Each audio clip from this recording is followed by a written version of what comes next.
Good morning to everyone in the US. Just wanted to say thanks for joining, and we're going to kick off here in just a few minutes. We're going to give everybody just a few minutes to get in the room, and then we'll get things started. Hope you're doing well on a Friday, almost the weekend. I'm going to say good morning to all the Canadians, Phil. That was very rude of you to the US. That's true. Yes, I did see a couple of Canadians, including yourself, Barry. So yeah, all across North America. I guess I was thinking, I also saw some folks from Europe. So it's not the morning over there. Yeah, well, it's just officially lunchtime here for me. So what's on the menu today? I just had a 4-day-old banana, so that was good.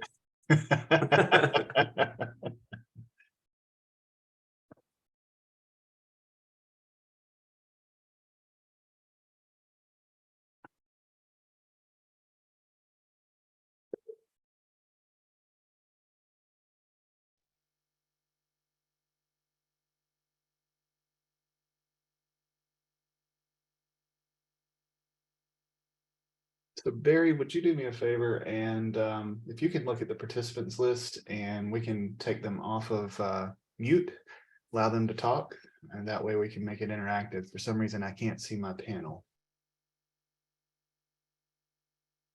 I need an assist.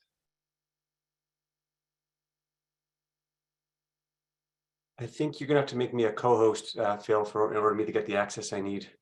Okay.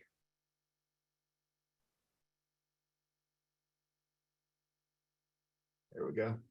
Doing that now. There we go. All right, all of our attendees can now come off mute if they want to say hi, good morning.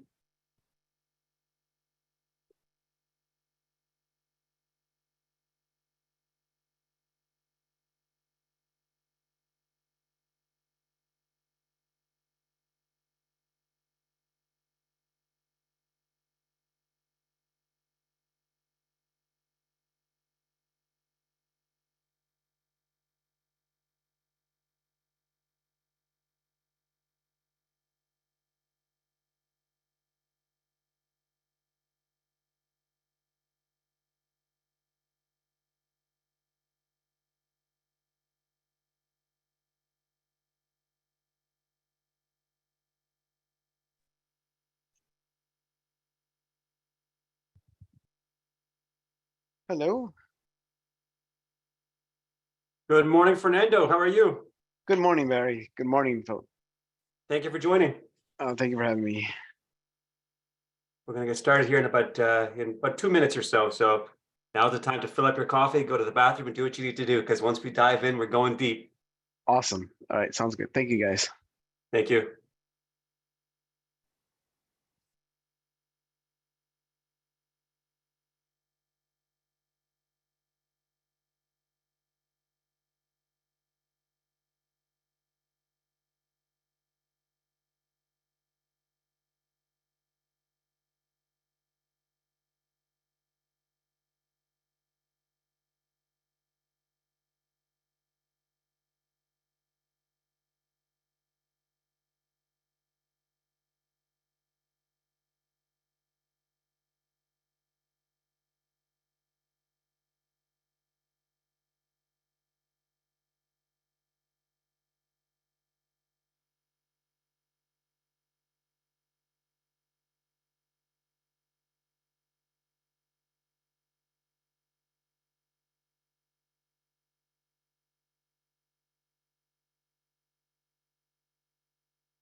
Okay, I think it's about that time. So want to say thanks on behalf of myself and Barry for joining today. We're excited to kick off our first time delivering this Horizon 101 session. So super excited to have a whole new slate of VMware topics that we're going to be covering from Zentegra to you. And we're looking forward to getting started. So today's workshop is going to be VMware Horizon 101. So we're going to go through the architecture. We're going to talk a little bit about who Zentegra is. We're going to talk about VMware architecture, how things work, and then you'll get the opportunity to do hands-on labs. So should have an email sitting in your inbox with instructions about how to get into the lab. One quick note is you will need your VMware Customer Connect account. If you don't have a Customer Connect account, the email has a link for you to be able to go ahead and start that registration process. I'd recommend you go ahead and get started with that if you don't have an account, so that you can be ready when it comes lab time. Real quick introductions. My name is Phil Sellers. I am a solutions architect here at Zentegra. And what that means is I get to help customers across our companies work on their technical problems, help them with advice, solutions, strategy. I also get to do educational sessions like today's workshop, podcasts, and other things that we put out into the community for education purposes. So pretty fun job. I'm enjoying it. Been here about 6 months. And prior to that, I have been on the customer side for almost 20 years. So I've been a practitioner, an administrator, director of infrastructure.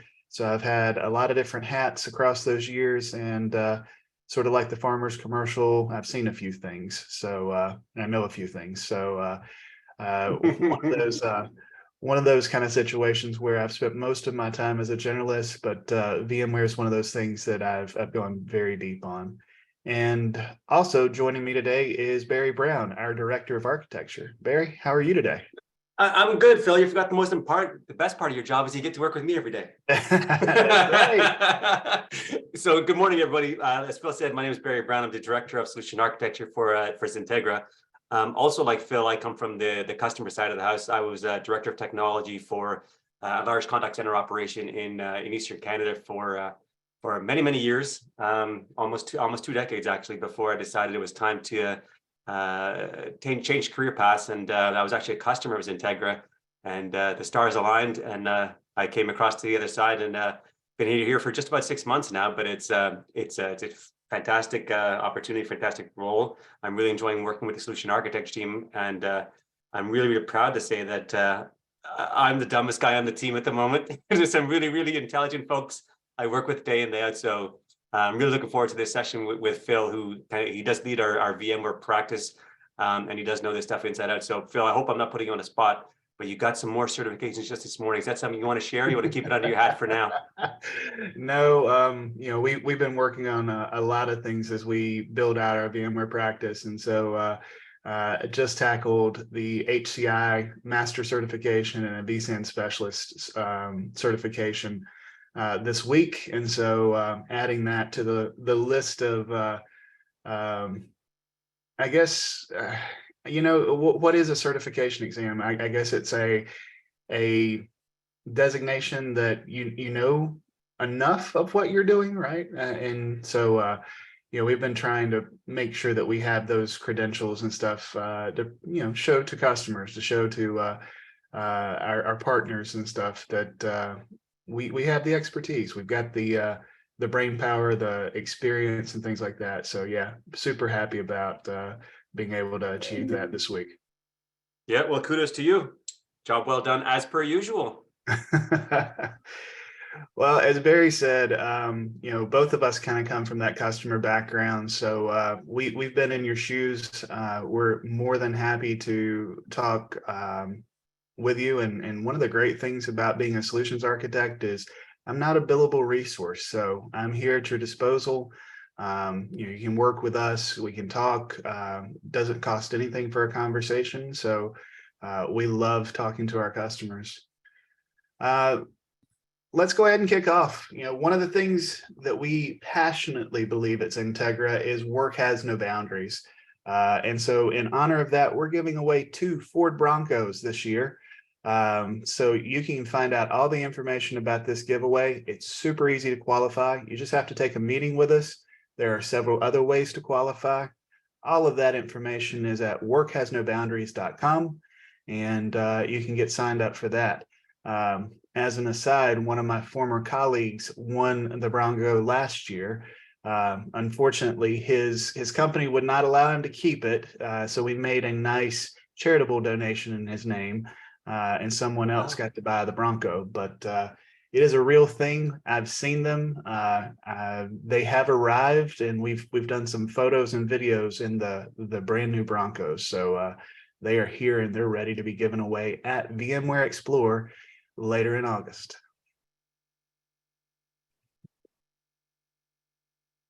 Come on, next slide. Here we go. So our agenda today, we've done our introduction. So let's take a minute and talk a little bit about who is Zentegra. Barry, do you want to take that? Talk a little bit about it, or you want me to take it? Sure, I can certainly talk about it. So Zentegra is founded from, we're primarily an EUC focused company. Our roots do come from Citrix, hence the name, the whole Zen word. So the slide that we're showing right now in the top right is Mr. Andy Whiteside, who's the president and founder of Zentegra. He started the company back in 2012, and the reason he started was because he was essentially frustrated with the way the VAR market was at that time. So essentially what he did was he left Citrix and started Zentegra, and his ultimate goal for the company is to become, VAR 2.0. And so that's something we really believe in here, because, any VAR can quote you, product SKUs, pricing, you name it. But the differentiator for us is we come in and we bring in, really, really smart folks like Philip, who can help you, design and architect a solution as opposed to just generating a quote. So that for that reason, you're going to end up getting the right product for your need and implemented correctly, given that we do have the bench strength to do that. Another arm of Zentegra is our consulting services. So, Phil and I belong to the solution architecture group within Zentegra. So Phil, myself, and the rest of the team, we will build out the architecture, obviously, side by side with customers to make sure it's going to meet the given need. And then what we'll do, once both Zentegra is happy and the customer is happy, we'll deliver it to our consulting division, where the actual implementation will happen, obviously with oversight from the SA team, who will make sure that all the I's are dotted and the T's are crossed as to what both Zentegra architecture and customer architecture has agreed upon, and deliver it there. A bit of an unknown about Zentegra is we actually have a fairly large managed services practice.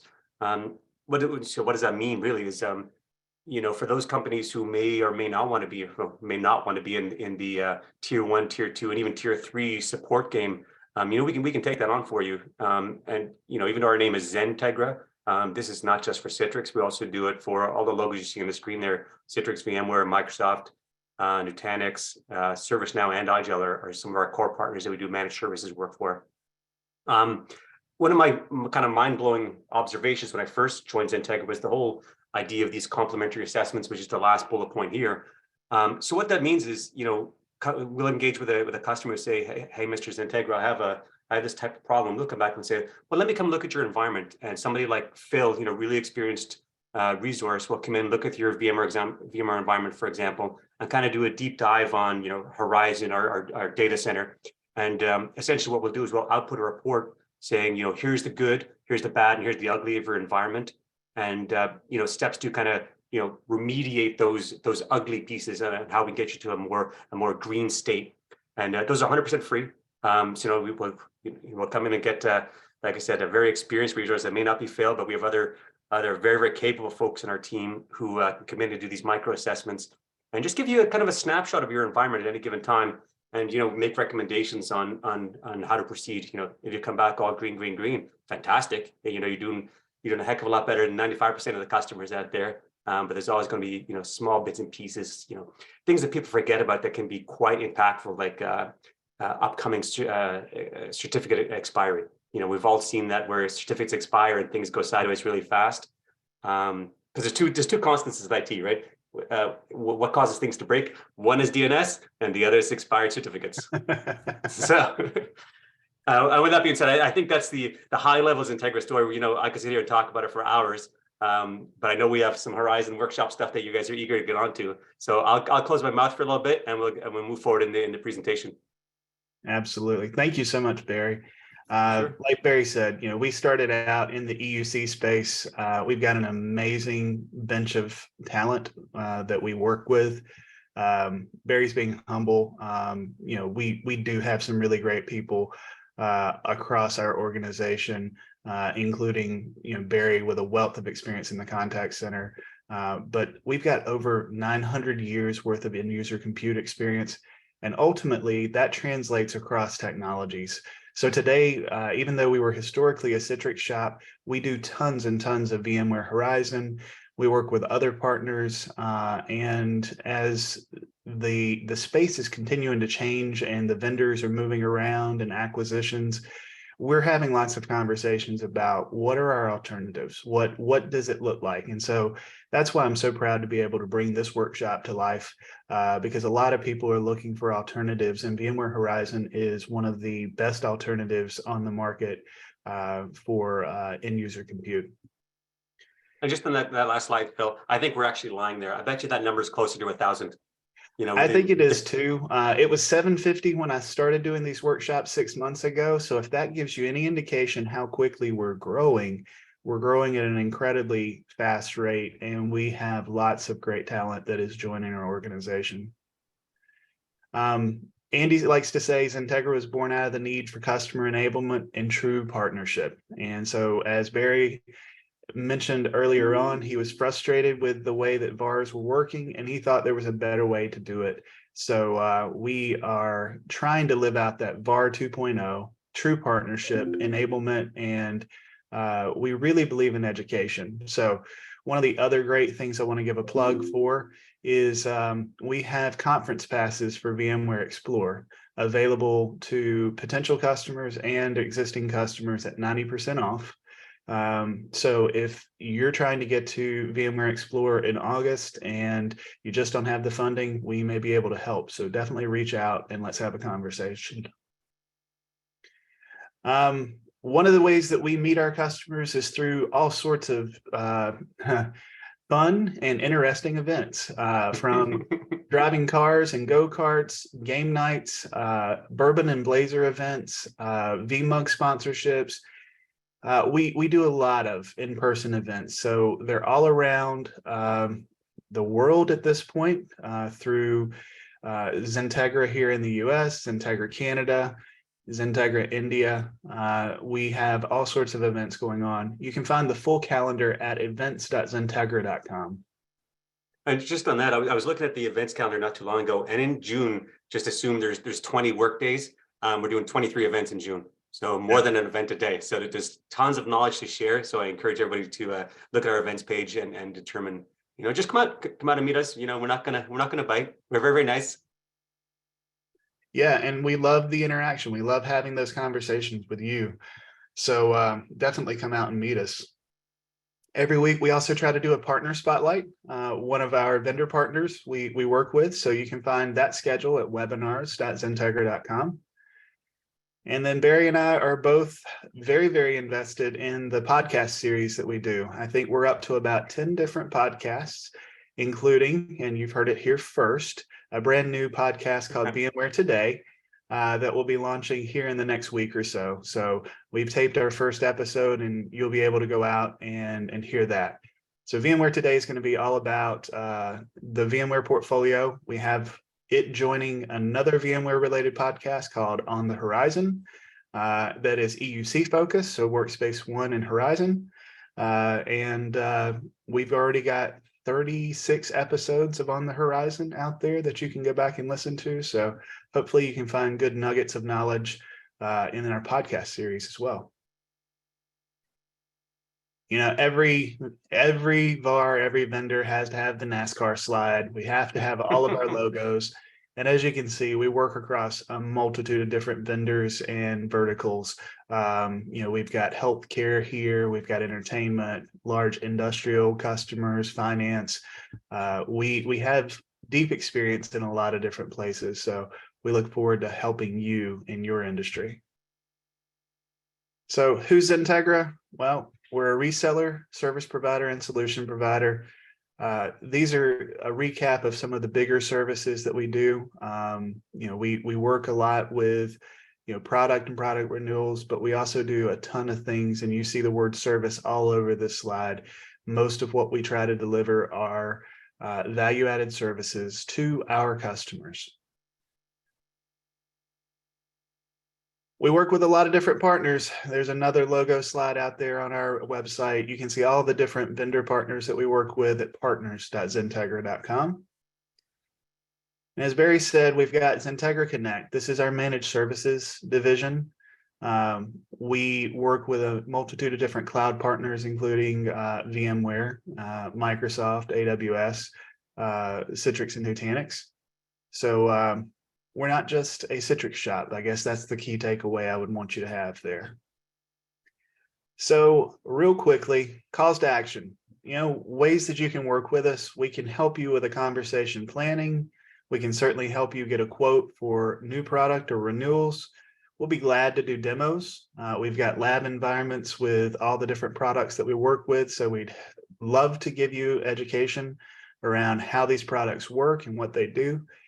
And lastly, we would love to be able to help you from a services standpoint. If that's something that you need, we would be glad to kind of partner with you and help you succeed in your business. So that's who we are. That's Zentegra. And so without further ado, I'm going to kick right into the content that you're here for, our workshop, VMware Horizon 101. So I'm going to take just a moment and say thanks again for everyone joining us. We're very, very excited to do this delivery for the first time, and hope that you find it valuable.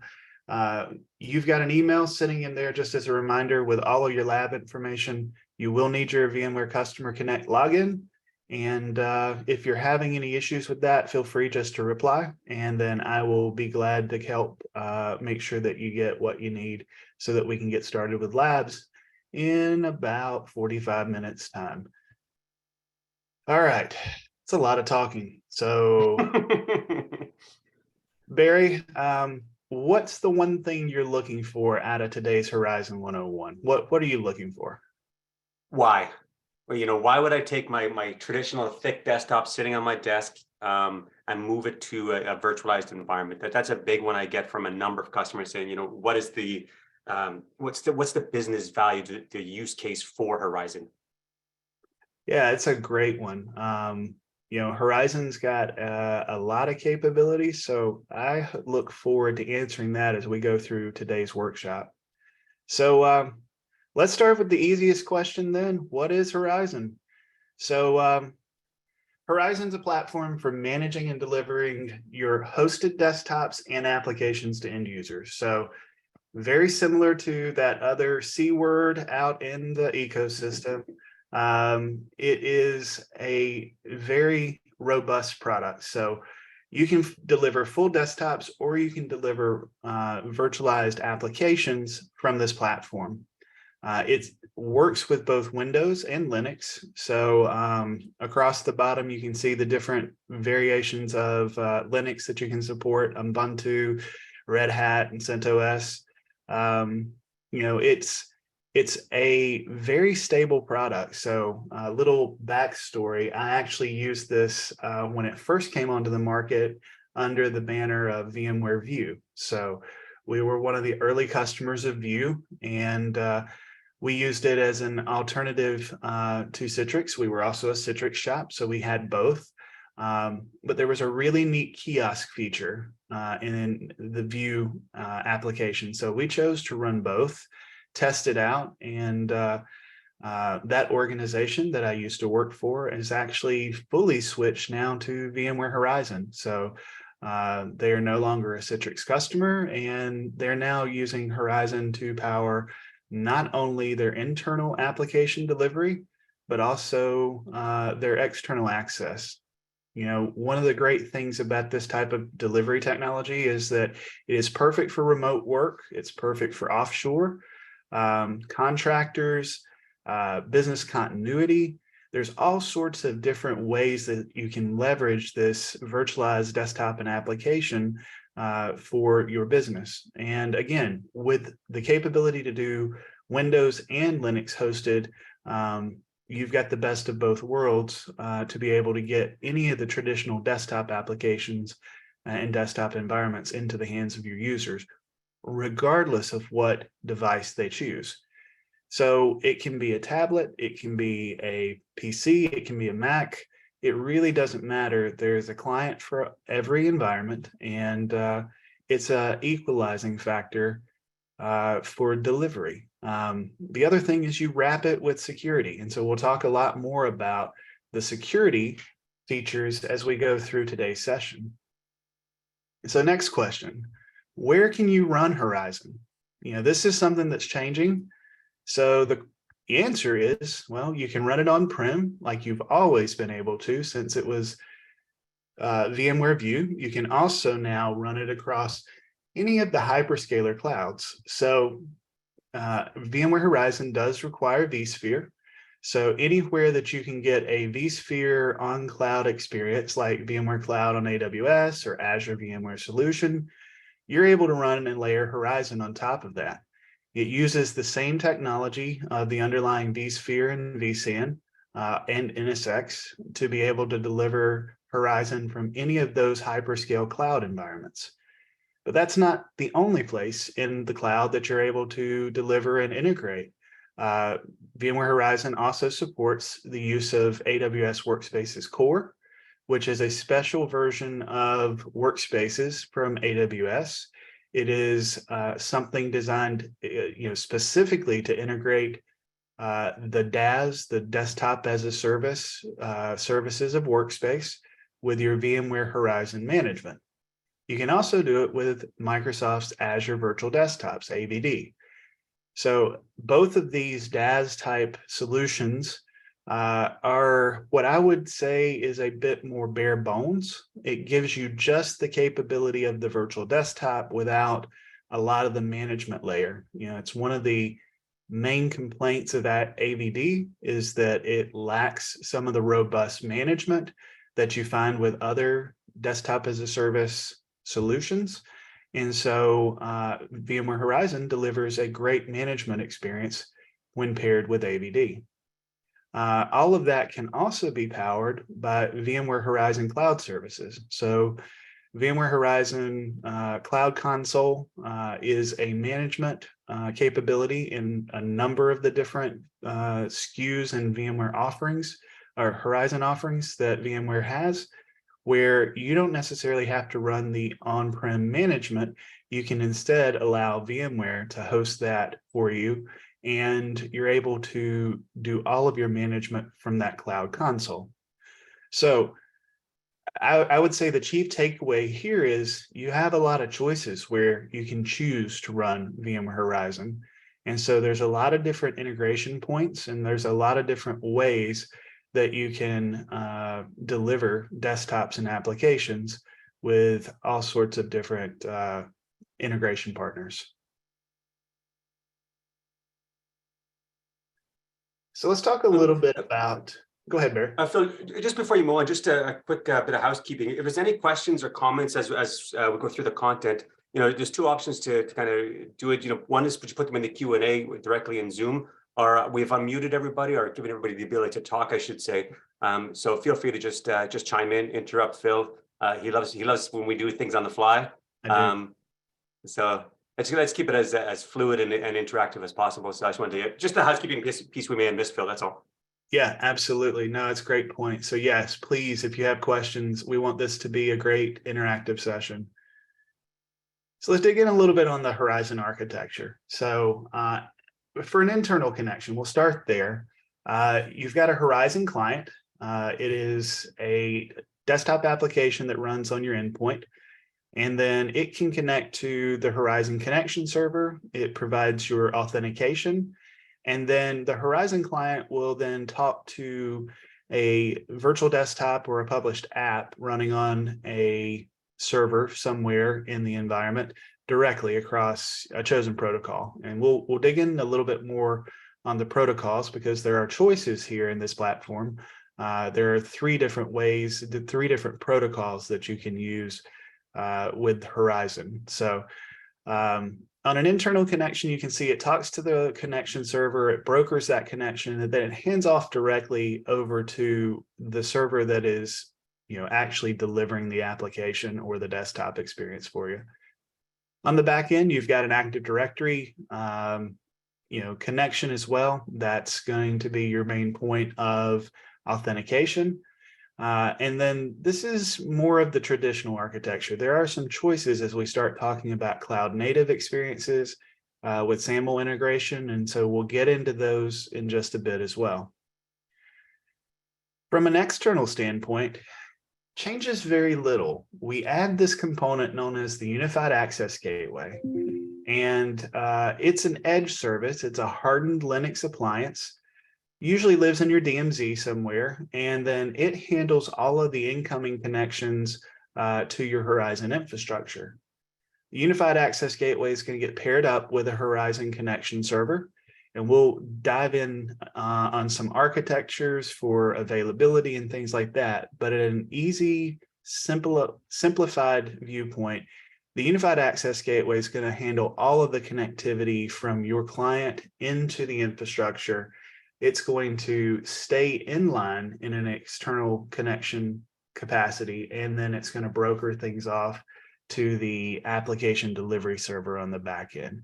So very, very similar to the internal connection, except now you've got this edge appliance added into the mix.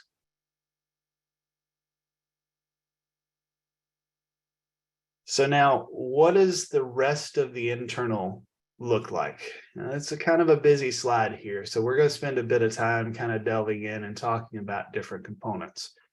We're going to start right in the middle of the slide with the connection server. So that connection server is kind of the heart and the brains of the Horizon infrastructure. And so this is an on-prem example, and on the next slide, we're going to delve into what it looks like with the cloud managed architecture. But the components stay the same. So it's not different software in the cloud. It's still the same stack. It's still the same software. So all that we talk about on this slide for on-prem is going to hold true as we start talking about cloud.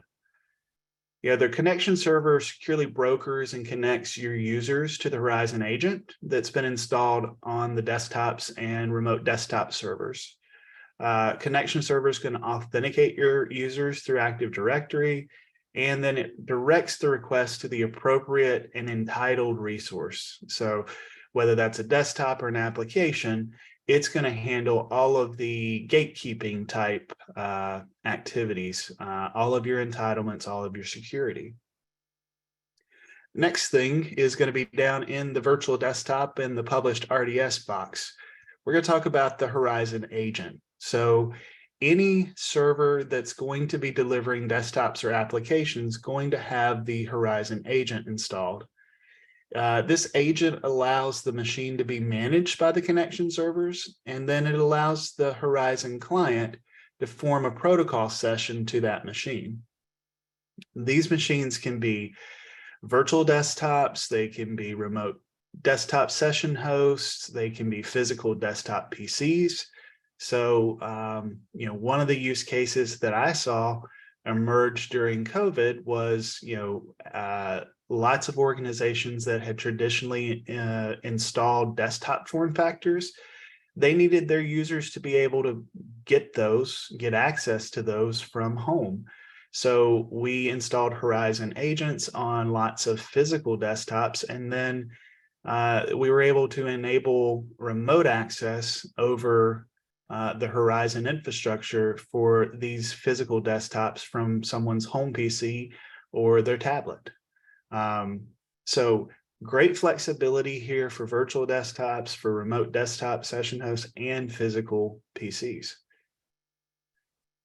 Next piece to talk about is the Horizon client. Not really pictured on here, but the client is that piece of software that your user is going to use on the outside or from their primary machine to get to these virtualized apps. There is another option besides the full-fledged client. There is an HTML5 client. So you can run all of these applications or desktops in a browser. So for Chromebook users and other thin client type access, this provides another alternative for your access. And speaking of thin clients, we partner a lot with iGel. iGel has built-in technology and a built-in client for their thin client OS that allows Horizon to be a first-party citizen. And so you can connect and configure all of your users' Horizon settings into an iGel device and then get them securely set up and working against your Horizon infrastructure. The next piece of the infrastructure, we're going to move just to the left of the connection server, and it's that unified access gateway. So the UAG, it's a virtual appliance, like we said, hardened Linux, and it's meant to be put into the DMZ. So it's been built with security in mind. Many years ago, one of the chief complaints about Horizon was how it handled edge connections. There was this perception that it was not as secure as what Citrix was doing with NetScaler. And then VMware went and bought a company called AirWatch. And then out of the AirWatch acquisition, the concept of the unified access gateway, as well as a couple other components that we'll talk about in the near future, were brought over and adapted into the Horizon infrastructure. And so this new unified access gateway is purpose-built to act as a reverse proxy, make sure that all of those connections come in a secure way, and it can also handle authentication requests at the edge. So you can use it with modern authentication like SAML to your external identity provider, and you'll be able to do all of the authentication there at the edge as well. So the next piece here to talk about is the Horizon Console. Horizon Console is going to be the web application part of your connection server. And this is going to be an interface that we spend a lot of time on today. You'll get to see it as a demo, and we'll get hands-on with the connection server's console. So you'll be able to go in and administer servers, manage desktops, control user authentication. All of the settings are made from this Horizon Console. One of the other enabling technologies that we use is something called VMware Instant Clone technology. This is the ability to take a single image and then automate multiple copies of it. So very useful when we start talking about things down here in the virtual desktop pools. You can take one image of Windows 10 and then instant clone out multiple tens, hundreds of copies of this for use by your users. And then when it comes time to manage it, you go back and manage that one image, and it's got a workflow to update all of those clones within the same pool. So we'll dig into that in more depth as we start going through the UI and some of the others concepts here, but instant clone technology is enabled by vSphere. And so that's the close tie between VMware Horizon and vSphere. And that's part of the reason why you need the vSphere platform under all of the different ways that you can deploy. So we talked a little bit about cloud. So you'll notice here to the right of the connection server, we have something known as a cloud connector or an edge gateway. So as we talk about cloud, there's a couple different flavors. There's a first gen version of Horizon Cloud, and then there's a next gen version of Horizon Cloud. So integrating your on-prem Horizon is going to require some sort of connectivity out to the cloud. So your cloud connector or edge gateway, those are going to provide connectivity and integration with your cloud provider. And that's the way that Horizon on-prem is going to know how to integrate and consume services from either AWS or Azure and be able to leverage their native DAS technologies as part of your infrastructure. So these cloud connectors are very important. You have one for each of the two types of Horizon Cloud that exist today, versions really. And so moving forward, the Edge Gateway is the next gen product. And so you'll probably see that unless you already have an existing first-gen Horizon cloud. So Edge Gateway is the go forward technology, and that's the one that we'll probably spend a bit more time focusing on. Phil, I have a question about the cloud connectivity. Is this just straight over the internet, or is it VPN or direct connect required? Great question. So it's encrypted traffic directly over the internet. And these cloud connectors and edge gateways sit on your internal network and they talk out. So all you need to do is have an outbound path to the internet. It can be NATed, it can be behind a content filter. It just needs to be able to talk to the internet. You do not need to open any ports on your firewall for incoming traffic. It is an outbound connection only. Perfect, thank you. Absolutely. Great question. So we talked a little bit about vSphere. This is the core and the heart. It is the hosting platform for Horizon. And so, again, you've got this very, very close tie between the Horizon infrastructure and vSphere. There are a couple other things on the slide. So we've got virtualized apps on the left side at the bottom, and then we've got dynamic environment manager shares on the right. And then to the top of that, we've got app volumes. So VMware offers two different ways to package apps. And the concept of packaging apps is really separating the app from the underlying operating system so that you can automate updates and you can automate delivery. So VMware has a traditional product called ThinApp. It's been around for as long as I can remember with you. And then a few years ago, they bought another company, and that became the product known today as App Volumes. We're not going to spend a lot of time talking about app layering, but that's because we're going to do another workshop in 3 months that is focused on app layering or app volumes, ThinApp, and also the dynamic environment manager. So all of the enabling technologies that sit around Horizon, we're going to focus on those in just a few months in another workshop. Dynamic environment manager is a way of handling your user profiles.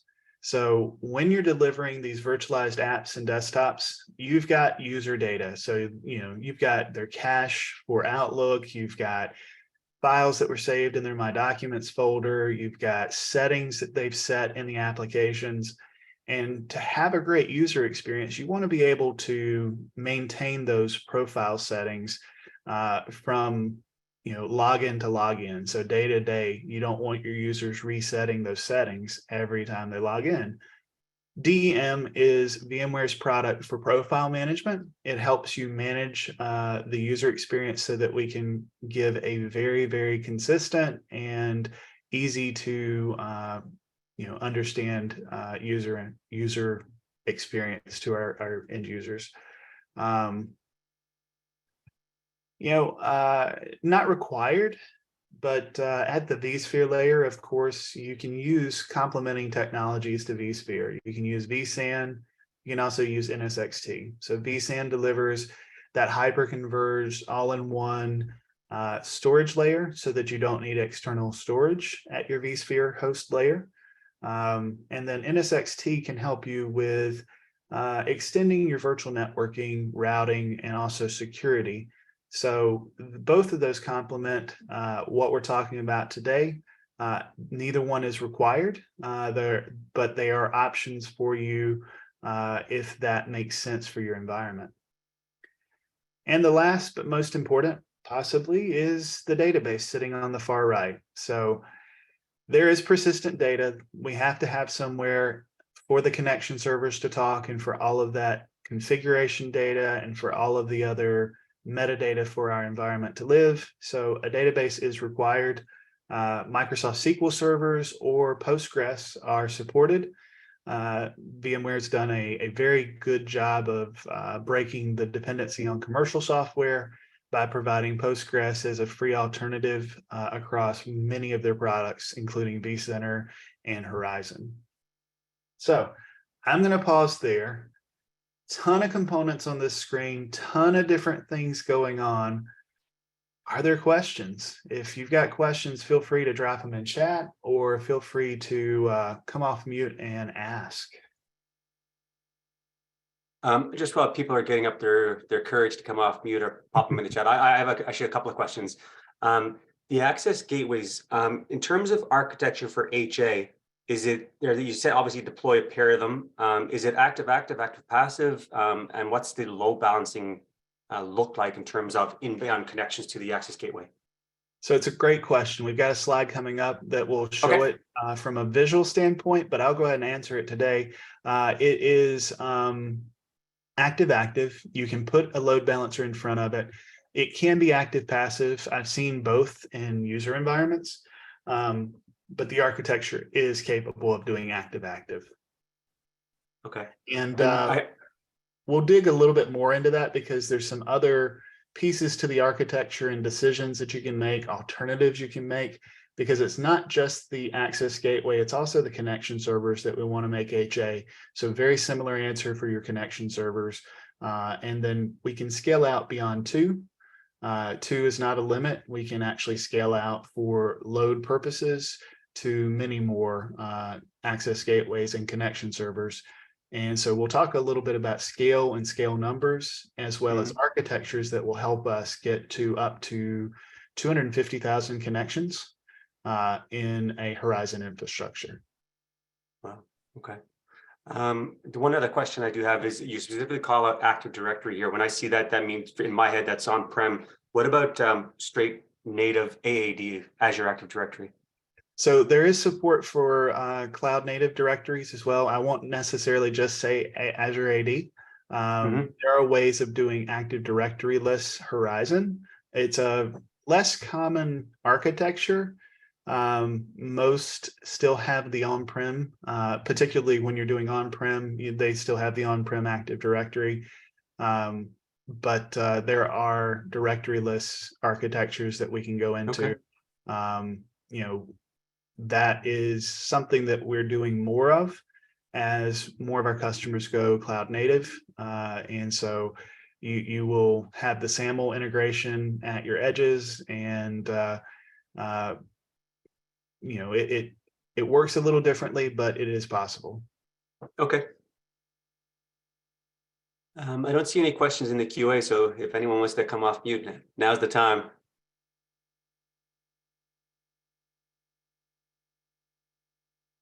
All right, I think we're ready to proceed. Okay, if no questions, we're going to look at a simplified view here from a cloud management perspective. Main thing here is in blue, this is all VMware managed. So they're responsible for the lifecycle, the upgrades, all of the availability, all of the things across most of the management layers that we just talked about. So Horizon Control Plane and their Universal Console is a place where you're going to get your monitoring, you get your app management, image management, licensing, your brokering. It can be your gateway. So all of those services come with the Horizon Universal subscription, which is one way, one option, one SKU that you can adopt with your Horizon licensing. And it's a great way of getting a boost from VMware managing all of this core infrastructure. So down below, what you see is you're left with that thin edge infrastructure. Thin edge, think of that as your edge gateway that we just talked about, along with all of your delivery servers. So your Windows and Linux servers with the Horizon agent, those are going to continue to be on-prem or in a public cloud of your choosing. And that's going to be all your resource capacity. That's going to be the servers that are actually serving up your applications and your desktops to your end users. So a lot less time on this slide because I think it's a pretty simple picture, pretty simple story. But as I said, all of those components that we just talked about at length on the last on-prem slide now live today inside of these containerized cloud services that are hosted by VMware. Now, as we talk about international audiences, this question came up on our first podcast together with Barry and I. What about data locality? What about things like that? So I had a great conversation with a VMware resource, and the short answer is, if you're a Canadian customer and you buy the Horizon subscription in Canada, then your Horizon cloud services are going to be delivered out of a Canadian data center, and it becomes a matter of where you procure your services and subscriptions. If you buy it from a US based company, and then your control plane is going to be living in a US based data center from VMware. So, VMware works with the largest of large customers. They've thought out all of these sort of scenarios, and so it's one of those things where there's always kind of an answer for it, but sometimes you just have to go digging to find it, right, Barry? Yeah, you got it, buddy. But that actually brings up a whole other topic of conversation about covering in our next podcast. It's not for today. That's it. So just recapping kind of a different view of what we just looked at, the core Horizon infrastructure. I wanted to kind of give you the ability to see, what's VMware taking on. And I may actually have a typo on here. I think DEM is also inside of your control plane. But again, you've got your cloud connector or your edge gateway, and then you've got your desktop pools, your RDS apps and pools, those things, and your physical desktops, not listed, but that's certainly true. Those would be the things that you manage from a cloud management perspective. But I thought it was a kind of an interesting view, an interesting way of looking at, what gets collapsed into that Horizon control plane. just a follow-up question on this, Phil. So in one of your earlier slides, you mentioned that vCenter, vSphere is a requirement. With the cloud managed implementation, can I connect now into a Hyper-V, or is VMware still required? So VMware is still required for anything that you're going to do self-hosted. So that's why you see it supported on things like VMC on AWS and Azure VMware Solution. So the vSphere is still a component there. Where you get away from it is if you're doing cloud managed, so Horizon control plane, plus a solution like AWS Workspace's Core or Azure Virtual Desktop. So that's the one place where you can kind of get away from it. And that's because you've got native ability to talk to those APIs from the Horizon control plane. So that cloud service knows how to interact directly with those two specialty DAS services in the cloud. Understood. Perfect. Thank you. All right, next concept, and this is probably the biggest concept from a scaling perspective, something known as Horizon Pods and Block. So pods and block is the way that you take a single Horizon instance and scale that for resiliency and continuity. So in the next slide, we'll start looking here. Pods and blocks gives you a repeatable and scalable approach. There are some limits to what you can do in a single infrastructure. And so pods and blocks gives you a method to scale beyond those limits of a single connected infrastructure. So a pod is made up of a group of connection servers that broker connections for desktops and published apps. So a pod can broker up to 20,000 sessions, and that includes desktop and RDSH, so remote desktop server connections or sessions. You can connect multiple pods using the Horizon Universal Broker or something known as Cloud Pod Architecture. Cloud Pod Architecture is something that allows us to scale up from 20,000 connections in a single pod up to 250,000 sessions using the Cloud Pod Architecture. We'll talk a little bit more in depth about it, but I did want to introduce the CPA concept here. Again, it comes back into play. So when we're looking at the resource blocks here, you can see, you've got a resource block with desktop pools sitting on a vSphere cluster with a single vCenter, and then you've got your connection servers and databases sitting outside of that. You can scale out with another resource block. And this just allows you to add more and more capacity while still having, the same shared connection servers. So we add more and more blocks to give you that capacity. And then depends on the types of VMs that you're running in the block, but that will affect the number of scale. But again, the pod is able, this whole thing here is a pod. So the pod is able to scale up to 20,000 sessions, and then you scale out the blocks to get to that level. As you can see, this approach allows us to design a single block capable of thousands of sessions that can be repeated to create a pod. And multiple pods then get grouped together using the cloud pod architecture to scale the environment as large as you need. There are some options for the location of the connection servers. They can be co-located on the same vSphere clusters with your desktops. So even though they're shown out of the logical boundary of the resource block, they can live on that same physical infrastructure. You can put it on a separate vSphere cluster, or you can use cloud compute resources, including the Horizon Universal Control Plane. So you've got lots of options for this connection infrastructure, your connection servers, and the other required edge devices.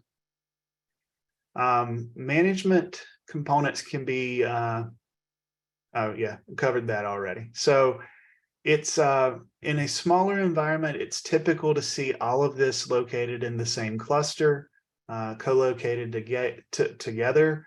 A lot of times dedicated hosts for this type of management is overkill.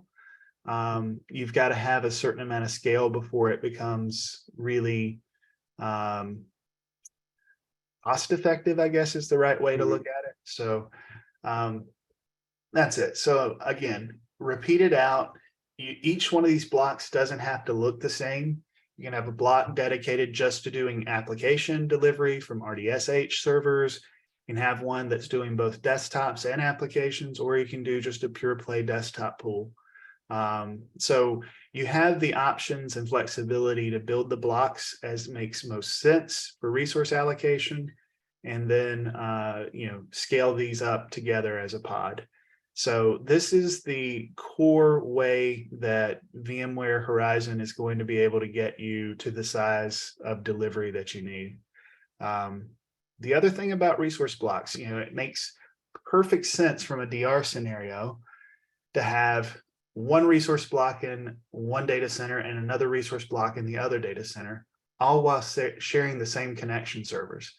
And that's really the core architecture behind the cloud management layer that makes this work very efficiently. So you have choice here. As we talked about where you can run Horizon, now you can also see that for resiliency, you could run AVS solution along with your on-prem, along with AWS across the country, and be able to have all of that managed together through the central console and get yourself both resiliency, scale, and better performance by locating resources closer to your users. So again, great architecture for scale, and this is the way you achieve it. Pods and blocks. Any questions? I do. Sorry to be that guy that has all the questions. The connection servers, how do they determine where to send a connection to the block? Is it based on things like number of concurrent sessions in place already, or is it CPU, memory utilization? Like what metrics, I guess, do the connection server evaluate when routing a session? Great question. And it's all of the above. So it's going to be resource. It's going to be number of connections. It's also going to be based on what workloads are available from which zone. So it's not necessary that each one of these blocks is identical to one another. And so you may have a certain application because of the concept, I like to call it data gravity. You may have an application that has to live in say, this block on the far right. And so because that application has a traditional client server architecture with a database and it has to be close to the database, that application may only live in that block on the right. And so it takes that into account as well. So it understands the pools and resources that are associated with each block, and then it looks at the load characteristics of the pools to determine where it should appropriately route things. Geography also comes into play. So there is a ability to look at different zones and have preferences of where things should route. So you can get into some pretty specific types of load balancing across Horizon as well. Okay, maybe this is a bit too in the weeds, but does it take into consideration things like ECV within the cluster, like CPU generations? Not so much, because that Okay. gets abstracted away. It's going to look more at the performance characteristics of the pools and the blocks and how things are running versus the core characteristics of the underlying infrastructure. So quick question on my end. These connection servers that we have, let's say you have a resource block in one location or another. If we're doing geolocation on these connection servers, how are they looking at they're looking at the IP address of the end user and then decide where to go? Or how is it, what does it do? I'm just curious. It's a combination of things. So yes, it can do that. You know, if you've got load balancers sitting in front of the connection servers, they're also capable of doing some geo load balancing as well. You may have connection servers sitting in multiple data centers. So as we're talking about blocks that live in multiple data centers, you may have connection servers that live close to those. So there are things you can do from the load balancing perspective that will give you control. And so when you start talking about geo load balancing, a lot of that moves out to the edge layer for your actual load balancer. So yes, it can look at IP blocks. It can look at, you know, where that IP block is registered by country or by state, and then do geo load balancing based on that. But a lot of that's going to depend on your load balancing technology. Does that make sense? Right. So if you're, go ahead, Fernando, if you want to follow up. No, so the connection center, just again, I'm not very familiar with the Horizon point of architecture. So in front of the connection centers is where we have the gateways, and that's where we have the geo, I guess, the geo load balancer that grabs the information, then pushes to the connection center, and then like distributes over to the resource blocks. Okay. Yes. Yeah, the connection server is going to do determination of where to place it within the Horizon infrastructure. And then your load balancer is going to do any of the geo load balancing and stuff to get it to the right UAGs and to the right connection servers for the infrastructure. So I've got a slide that'll be coming up. Actually, let me see if I can find it real quick since we're on the topic. Let's see here. So bear with me. So this is a good slide here. So we'll skip ahead for just a moment. So this is the external access. And so you've got your external users coming into a load balancer. You got a unified access gateway. Instead of thinking of it as a UAG, let's think of it as a couple UAGs for a site. They're going to be tied directly to a set of connection servers. And so an alternative way of doing this, you could run load balancers on the other side of the connection servers as well. But by default, you're going to have a UAG tied to a single connection server. And so that's going to be mapped to a site location.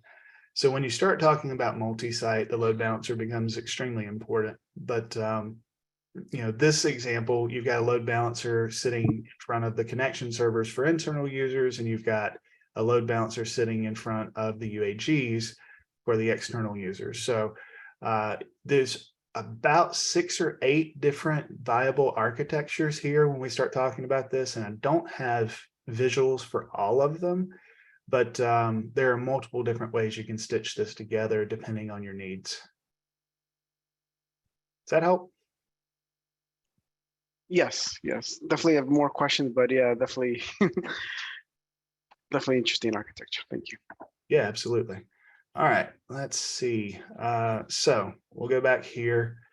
Lots of words on this one. Horizon Pod. Pod is the largest grouping of Horizon environment in the Horizon View installation. So you may need multiple pods in your design. And so The pods can extend, and this is where we start talking about the universal broker or the cloud pod architecture, being able to put things together. You can do multiple pods if you split across a campus. As we said, this is the scale up to 20,000 sessions. You can do multiple pods in larger designs up to 250,000 connections. And then, it's useful for high availability designs, active-active, active-passive for DR. You can also use it for isolation between different groups or regions. So lots of different reasons why you might have multiple pods. Like the pods, we have more explanation of the blocks. So the block is that scalable construct within the pod. It's really based on the boundary of a vCenter server. And so you've got the vSphere cluster and ESX hosts along with the vCenter server as sort of the boundary around the block. You can do multiple blocks to form the pod. And so we talk about the maximum support here. They recommend 2,000 users. It can go up to 4,000 users in a block, but it is a dedicated placement for your desktop VMs, your RDSH VMs, and your server VMs. And again, every block requires the vCenter. There is an exception to that when we start talking about cloud pod architecture. So we talked a little bit about extending beyond the boundary of a pod. Cloud pods make it really scalable. You can create multiple view pods together with federation. So there's inter-pod communication between the connection servers. They know about each other. And then you can use this to scale across multiple locations or sites. You can do cloud pods in the same site, so there's no restriction there. If you just need more scale in a single site, you're able to do that. Now, we introduce this idea of a global data layer when we start talking about cloud pods. Again, this is extreme scale. This is for the largest of large customers, going beyond 20,000 sessions. So when you start crossing those boundaries, you need this idea of global entitlements, where the users and groups are entitled across, multiple different pods, regardless of geography. You can serve up applications from different view pods when you start doing global entitlement. So again, if you've got, say, an application that only lives here in London, and you've got users in the United States or Canada that need access to this application, it's still going to be served out of the London data center, but the global entitlement is going to bridge across into the pod that may have the actual entitlements and connections for your US or Canadian based user. You will have this concept of a home site. So every user is going to get assigned a home site where most of their applications will be delivered out of. And so as we start talking about that globalization, home sites is the way when you start really scaling beyond the boundaries of a pod, that you have a default where you're going to deliver out the applications or desktops to that particular user. The other thing that the global data layer is going to allow is a universal or global scope for your search. So you'll be able to find anything in the local pod and then throughout the rest of the infrastructure. So kind of at a high level, this is cloud pods. This is, scale at a high end from a Horizon perspective. So this architecture we're showing New York and London. Looking at it more of a, can this be set up as a DR site? Like if New York goes down, everybody goes to London. London goes down, everybody goes to New York, an active passive scenario. It can. This is more of an active design here, and then the illustration on the bottom is really showing that you've got a New York based user or a user in the US coming to New York. they're coming in through that UAG, but through the interpod communication, they're actually accessing an application hosted and delivered from London. So this is more of an active-active scenario, but you can certainly use the same architecture from an active-passive DR type scenario as well. Some of the things that are going to play into that conversation is, again, that concept of data gravity. So if you've got an application that lives in London and then London has some sort of catastrophic failure and that application moves to New York, well, now your delivery for the application will also move to New York. Because again, you want to be as close to some of these traditional client server applications and where their data lives to get ultimate performance. So again, you get into some of those concepts. So if you're using it in a DR situation, where the application moves to would be where you want your delivery of the application, your Horizon servers, to move as well. Does that make sense? Yes.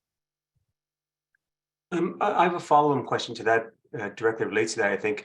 In this active-active scenario, if that interpod communication goes away or fails, or there's a fiber cut, what happens to the environment? So the interpod communication is not something that requires dedicated type connectivity. So you're going to have the ability to do things from a resiliency standpoint. So it's going to follow your normal patterns of trying to eliminate single points of failure. So in a scenario like this, I would say a recommendation would be having multiple points of ingress and egress to your data centers, blended internet circuits to mitigate those things, or having some sort of an SD-WAN with a failover where you've got multiple connections that come up from a resilient standpoint. So interpod communication looks rather simple here, but it's not necessarily as simple when you get into the true network design for that interpod communication. But again, you follow the same tenets. You want to make sure you try and eliminate those single points of failure. So best practices, build your communication between data centers as resilient as possible. And most architects, that myself included, that's always going to be a tenet that we try to do. We're going to try to add multiple paths. If we're using private circuits or if we're using, MPLS, there's a certain level of resiliency that you get. So it depends on the type of connectivity. It depends on the design at the end of the day. Yep. So we've talked about this. I know I've said 250,000 so many times. You'll notice that the numbers are slightly different. These are recommended numbers. 10,000 sessions per pod is recommended, even though 20,000 is supported.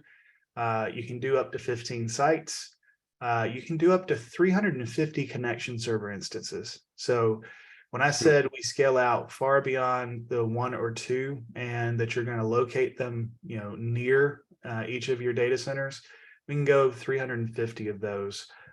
You can also go up to 50 pods in an architecture, and that's how you, of course, get to the 250,000.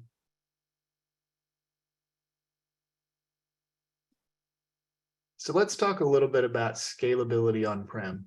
So topic's already come up, and so it really makes sense to dive into what does that connection server do. We talked a little bit about it earlier in the introduction, but the connection server, again, is that heart and brain of the Horizon infrastructure. So from a connection standpoint, actually, I just had a thought. What is the time check, Barry? Is it 12:15? 12:15, yeah. Why don't we take a quick 5-minute break? Everybody can get water or something. And then we'll come back in and talk about the connection server, and we'll push forward from there. But let's take just a quick break. I hate to just continue to teach and not give everybody a moment for a bio break or a drink. So we'll take 5 minutes and then we'll join back here around 12:20 or 20 minutes after the hour, wherever you are. Sold. Thanks, everyone.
Okay, we are back. Hope everybody got a little sustenance. I'm trying to figure out how to get this off my screen here with the annotate. There we go. Clear all drawings. There we go. All right, so let's talk a little bit about scalability on-prem. So first thing is what is the connection server and what's it doing for us? So recapping this from earlier, it's authenticating users. It's entitling users to specific desktops and pools. It's managing your remote desktop and application settings. It's establishing the secure connections between your users and the remote desktops and applications. It's also a point where you can enable single sign-on. So we talked about this also with the UAG. You have a couple different modes where you can run the UAG. And so you can have either the connection server or the unified access gateway providing single sign-on in your environment. And there's architectural reasons why you might prefer to do it at the edge versus at the connection server. And lastly, your connection server is going to be a setting and applying your policies. So all of the settings within your Horizon infrastructure, all of those things are set from the connection server. So recapping, we have a max of 4,000 connections. When we're tunneling connections, that drops to 2,000. So what's tunneling, right? So if you think of the tunneling as like a micro VPN type thing. So when you're using tunneling, you drop down to 2,000 connections that can be supported by a single connection server. VMware always recommends that we deploy multiple connection servers and use a load balancer for your connection server cluster. So each one of the connection servers connects back to the same database backend, and so they share the same information. And basically, this is the way that we get scale and accomplish, good user performance across our Horizon infrastructure. We put multiple connection servers out there and then run the load balancer on the outside of it. So this is an internal diagram. So you see that the Horizon client is going to come to the connection servers. It's going to authenticate. It's going to get told which of the Horizon agents to connect to on the desktop or RDSH infrastructure. And then it's going to set up its own connection to the Horizon agent and then start talking over your display protocol. Again, there are 3 different display protocols that Horizon supports. We'll dig into that in just a moment. But for now, just know that it stands up the connection for internal users directly from the client to the application server where it's being served. So this load balancer, that could be an F5 or something that we have, or could be DNS, some AD, DNS, round robin. Yes. So round robin, I'm not sure if it's supported because I think it does need some session persistence, but it could be an F5, it could be NSX Advanced Load Balancer, the former Avi product, which is a software-defined load balancer. You could repurpose, if you're a Citrix shop, a NetScaler or an ADC. It really just needs to be a load balancer of some kind. Gotcha. Again, your vCenter is the boundary for your resource blocks. So again, there's some limits to be aware of with the vCenter as well. You're using instant clone technology, which we talked about. It's the ability to take a single image and clone it out in a rapid way. To make large farms, you can do up to 20,000 instant clone VMs. But if you're using full clones, vCenter can only support 4,000 of those. So another reason why, as you're looking at architectures, full versus instant clone becomes a point of contention and something to talk about as you're creating your design. Instant clones are the preferred way in modern. It used to be a technology called linked clones, and I think it's in a slide somewhere later, but linked clones are no longer supported in Horizon 8. So instant clone is the way to go.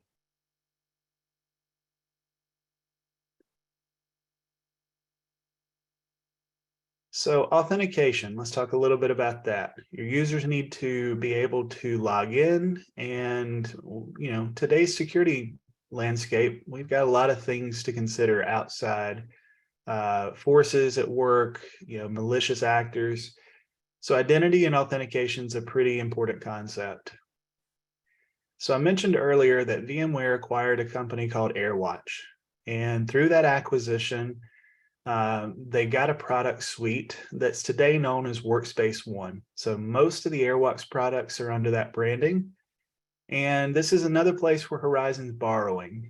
So Workspace ONE Access, formerly Identity Manager from VMware, is the way that we can do authentication against the connection servers to provide modern authentication and access to our Horizon environment. So Workspace ONE Access is going to deliver multi-factor authentication, conditional access, and single sign-on for anything running in Workspace ONE and in Horizon. So you have this single product shared between both product suites. So Horizon's adopted this as its identity manager. It can also act as a broker to third parties. So Barry, you had asked about Azure AD. Azure AD would then talk to Workspace ONE Access, and this provides the modern framework for Azure AD, Okta, Ping, even older technologies like ADFS. Identity management is a key component to enabling and making zero trust network access work. So ZTNA, we talk a lot about modern ways of having a security stance where you don't trust the endpoint. The endpoint has to prove to you that they are who they say they are, they have the right security posture. But this is a cornerstone. Identity is a cornerstone of being able to achieve ZTNA. So we'll talk in the labs about Workspace ONE, and I've got a section coming up where we'll dig into it a bit more. Workspace ONE Access. Since this is my first go at delivering this, I realize I'm going to probably reorder these slides. So I'm going to skip ahead to that just a minute. Let's look at what Workspace ONE Access looks like on-prem. So most of Workspace ONE as a suite is delivered in cloud, but Workspace ONE Access can be delivered as a virtual appliance. So when that happens and you want to do Workspace ONE on-prem, it's a simple OVA deployment. You also have the ability to scale it out and load balance it. So you get resiliency for it as well.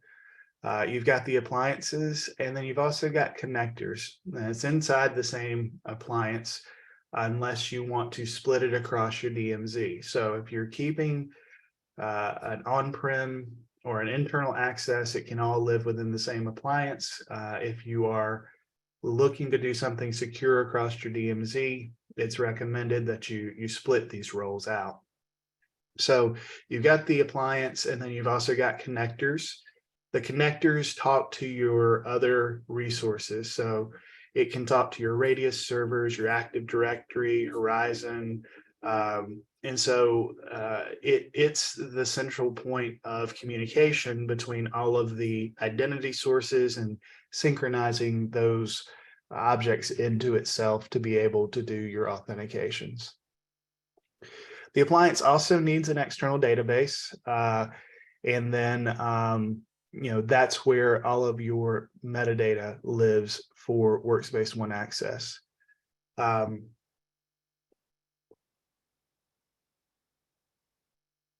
Alternatively, you can also do hosted Workspace ONE Access. So this is part of the cloud services available to you. And so you still have on-prem connectors, because as we're looking at here, a lot of architectures still rely on Azure AD, on traditional AD domain controllers. So those have to be able to synchronize with your access tenant inside of the SaaS cloud at VMware. So you have these connectors, same sort of concept as the cloud connectors. they open a connection out. No firewall ports need to be open to come in. And this can also be used to create and register against third-party SSO providers like Okta, Ping, and others, Azure AD. So you've handled your identity and authentication. How do you actually bring people in from an external access perspective? So we looked at this diagram. Again, it's recommended that we load balance our UAGs. We load balance all connections to our connection servers. And so from an internal user perspective, you can flip this load balancer to the other side. And so it can sit in between your UAG and your connection servers. Your internal users can come to the internal load balancer, your external users to the external load balancer. In larger scale environments, this can be geo load balanced across zones, across pods, to enable more resiliency from the external perspective. This is also true for your internal users. So again, when you're talking about cloud pod architecture or linked pods where you've got some sort of connection with the universal broker, your internal users will come into their local connection servers. They don't have to change their endpoint. They come into that load balancer, and then through the inter pod communications, they would be able to broker to any application within your total Horizon deployment. So again, there are about 6 different architectures that I've seen documented. I don't have all of the diagrams, but if you're wondering about a different architecture, it's certainly something we can talk about and look at the other options. So I've been teasing protocols the entire session, all the different ways that you can connect and that your sessions can talk. So there are 3 different protocols. VMware's preferred or VMware's in-house protocol is called Blast Stream. It is a great protocol. It's very, very optimized. This was one of the points where a lot of customers would say, Citrix has got a better protocol. It's more optimized. That's no longer the case. Blast Stream has leveled the playing field from the protocol wars, and it is as good as ICA, and it does a fantastic job delivering your applications and your desktops. Adding a little bit of detail here, just to be super geeky, I've added the ports that are required. And the main point here is that, each one of these protocols runs on a port on an internal basis. But when you add in the unified access gateway, these protocols get encapsulated over 443 and 8443, except for the Teradici PC over IP protocol. So RDP gets encapsulated and Blast Stream gets encapsulated and pulled through the unified access gateway. Why is that important? Why do I point it out? Because by doing so, by having all of that traffic flow through the unified access gateway, you're going to get great statistics and monitoring for how things are running and how your user sessions are performing. So that's the primary thing I would want to point out, is that you're getting standardized protocols. You're not having to worry about, the cafe Wi-Fi blocking, unknown ports, because everything's running over standard TCP 443. You're getting some other benefits like that by adopting Blast and the unified access gateway. So a little bit of geeky information there. The other 2 options here, you've got Blast Stream, you've got PC over IP, which is from Teradici. There's a lot of thin clients that support PC over IP. It was very, very popular, 5 years ago, continues to be out there as an option. And then you've got good old tried and true Microsoft's remote desktop protocol. So good old TCP port 3389. Still an option out there. It's probably not your preferred option. It's a good backup protocol, but I think for most users, Blast is going to get the job done best. For external users, they connect to the load balancer, which is from the load balancing 443 to the unified access gateway, then translate, does a reverse proxy, I imagine, right? It is. That's exactly how it's working. And then it flips it over to its native, TCP ports to connect to the delivery servers of the Horizon gateway or Horizon agent on the delivery servers.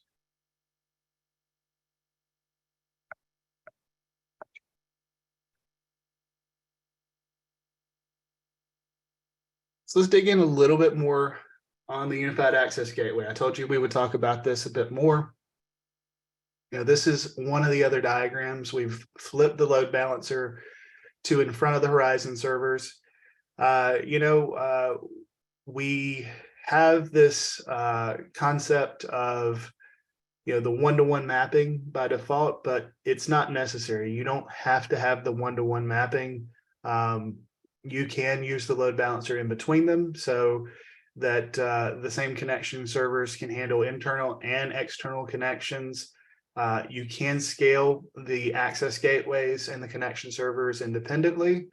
And then the unified access gateway can do your own authentication as well. So there's two different modes. It can run authentication or it can run in a pass-through. A lot of times what we'll do is set the UAGs up in a pass-through mode and let the connection server handle the authentication.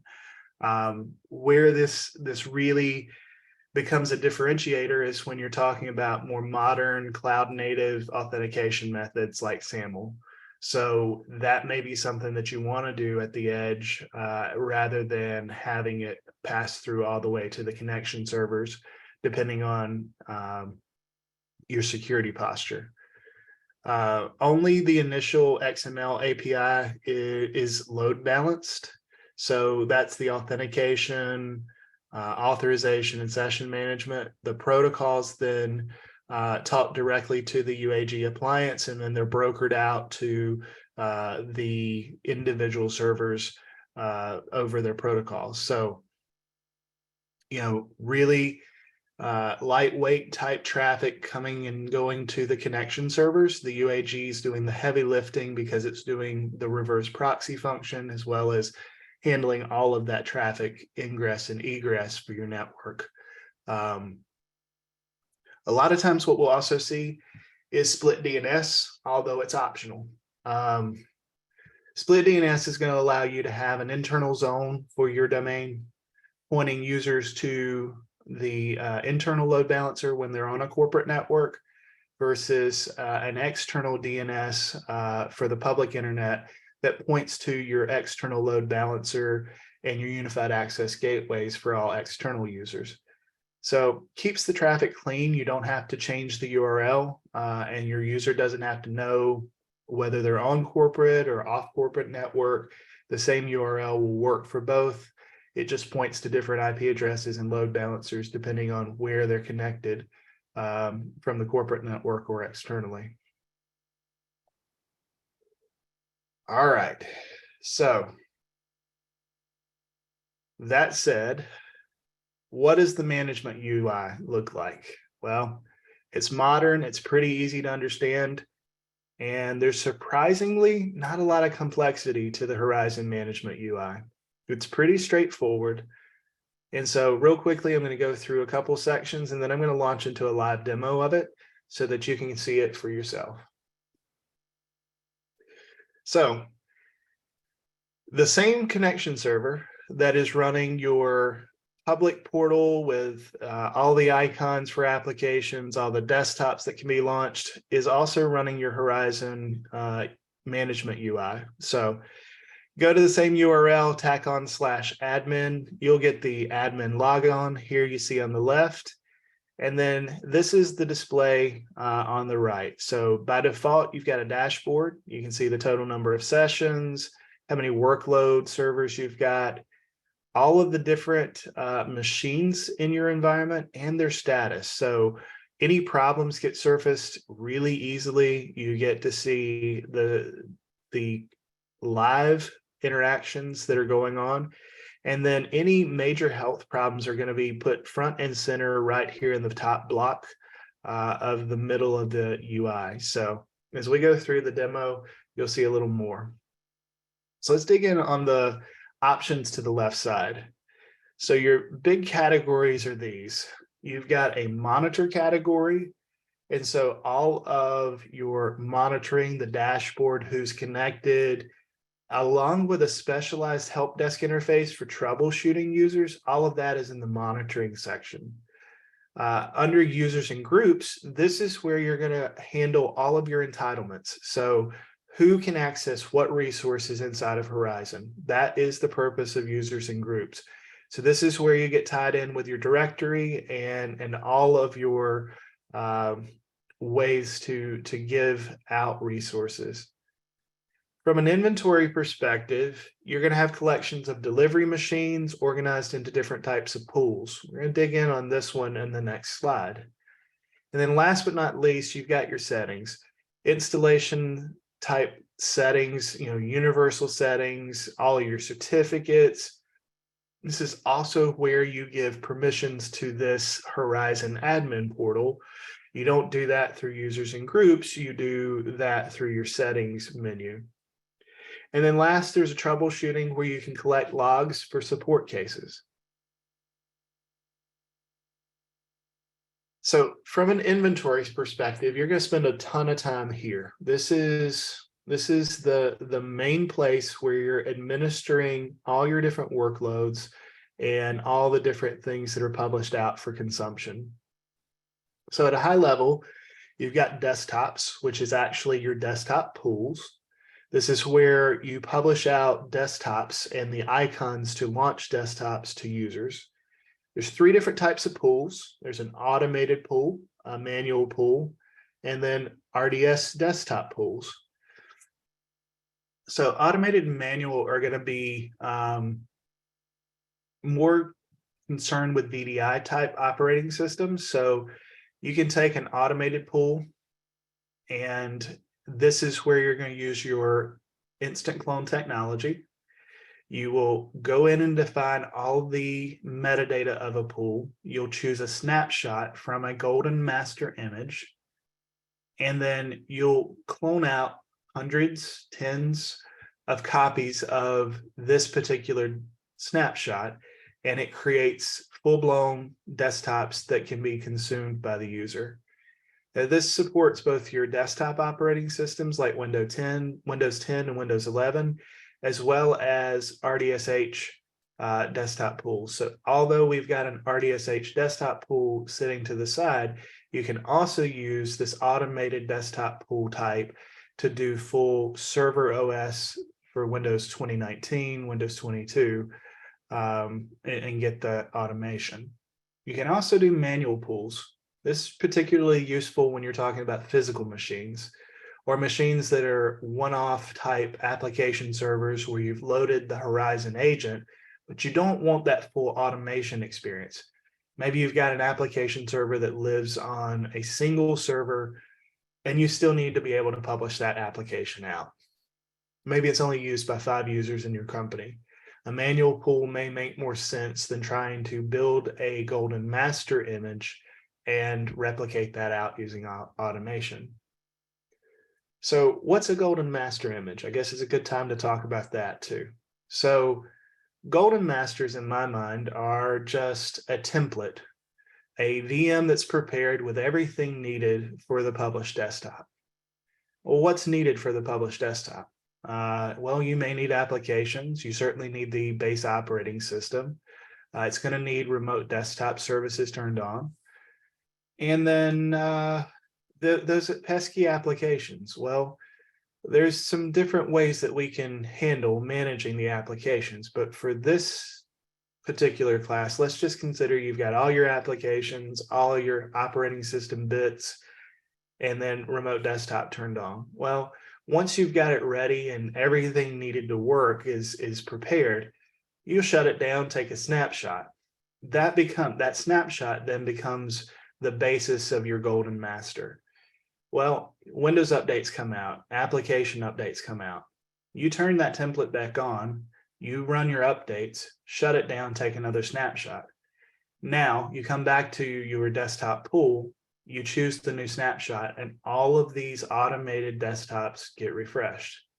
That's the power here. So instead of running individual operating systems on hardware, having to patch things manually, having everything deviate from that master desired state in your golden master image, those are the benefits of being able to use these automated pools and a technology like Horizon.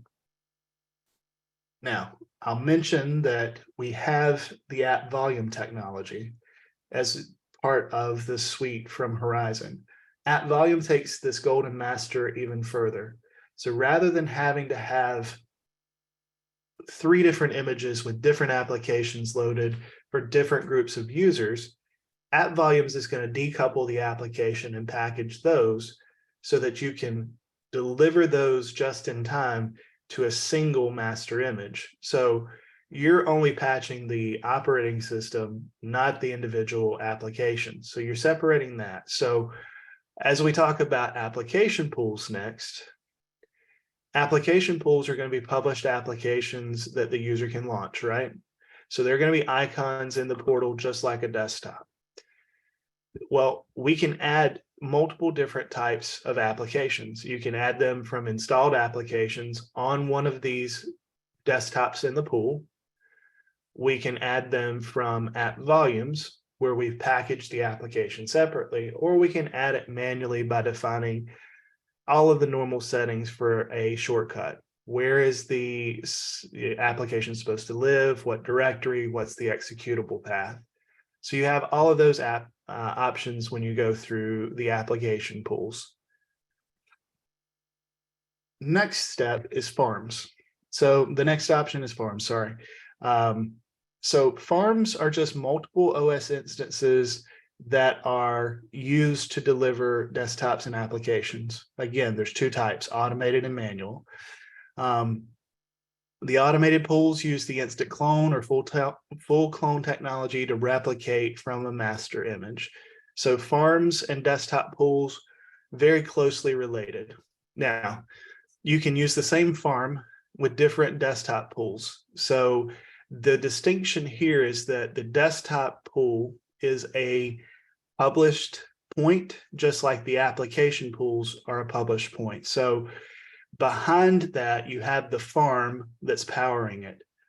The farm is related to the machines, the next option, and all of the machines are listed here. So a farm may be made up of 10 or 100 clones of a particular image.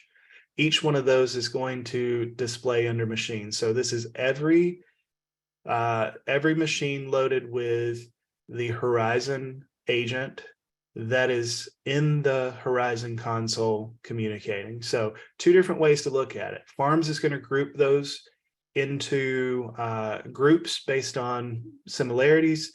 Machines is going to list all of the machines that have the Horizon agent.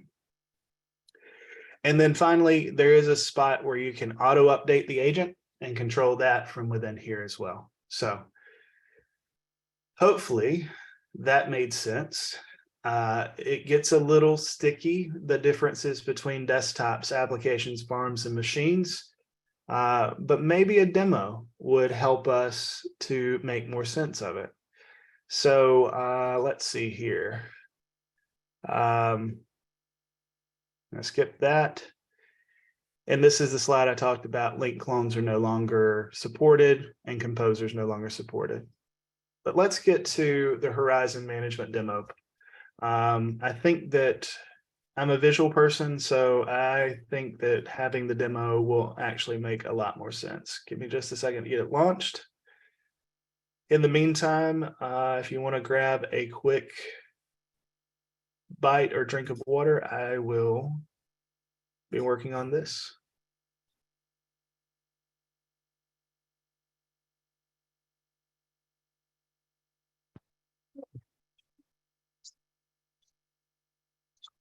Any questions while I am launching? Quick question, Philip. While you're doing that, you did mention something about profile management. Is this in the slides, or did I must have missed it? Yeah, profile management is through a product called Dynamic Environment Manager. Ah, that's So right. Okay. DEM helps you to manage all of the profiles. So we're not going to go deep in this today, but the lab that you've got access to today does have a module specifically about DEM.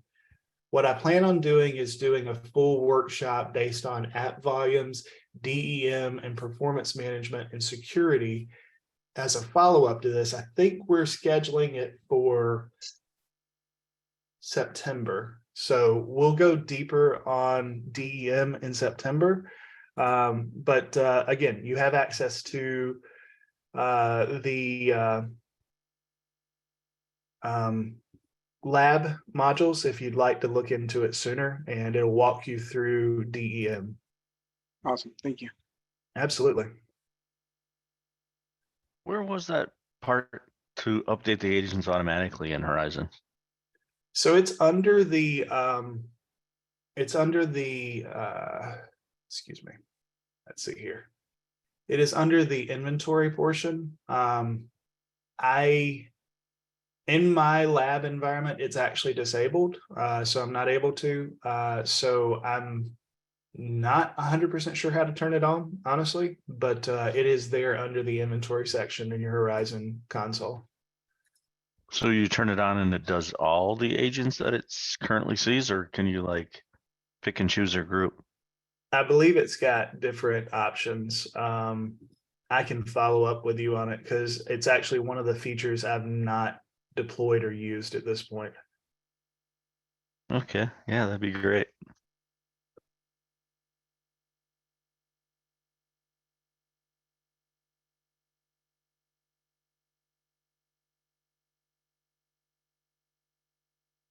All right, so let me see if this will launch.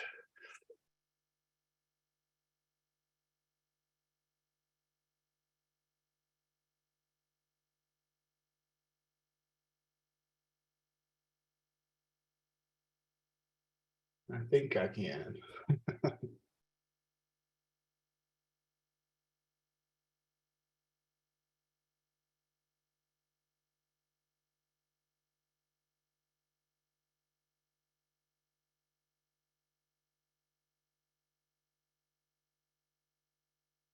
All right, so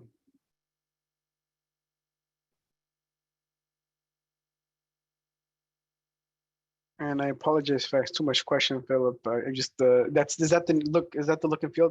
We don't have Horizon in our end, so this is all new to me. yeah, so it is. So this is the actual window loading over here. There's DEM. And then this is, and I'm on a Mac, but let's see. Where did it go?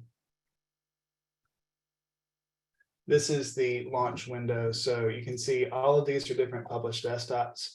I'm actually using VMware's test drive, which is available to you as well. You can go out to testdrive.vmware.com, and they have on-demand demos that you can get access to. Down below, these are published applications. To me, this looks a ton like Citrix Workspace. So you've got the ability to have all your different published application icons as well as a published desktop. So this window behind is a published desktop, and that's where I'm going to be accessing the Horizon console, and we'll run through the demo together. Thank you. The alternative to this is actually a web-based portal. So as I mentioned, we can also run this from HTML5. So you have the option not to have to load the Horizon. And again, this is just in a browser. You can see all of the same type icons accessible to you, and then it can launch in a browser. When you launch something here, it will actually present you with the HTML5 by default out of the web portal. And so you can see that this is This is doing full screen. If I allowed it, it would actually cover all three of my monitors, or I can keep it in the single browser window. So you have options for accessing it. So you can see there's no real delay in an HTML5 presented versus the full featured client version. So everything's running at the same speed. You have on the left side this chooser so that you can see all your different running applications and switch between them as well. So I'm going to minimize that one and hop back here to our Horizon console.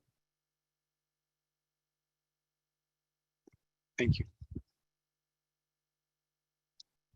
So again, right now we've got a pretty healthy environment. There's no issues, but you can see the number of active VDI desktops that are being delivered out, the number of active RDSH desktops, the number of disconnected, the total amount of workload, and then what percentage is consumed. And then it looks like we've got 12 connections or 12 servers that are connected, 63 more that are available. And again, yesterday it actually looked better, better or worse, I guess you could say. There were some problems here in the environment, which would have been great for a demo. But today all of those are resolved and everything looks healthy. Is there a way to like set up emails or something for with the statistics of how things are going in the environment? My management likes that.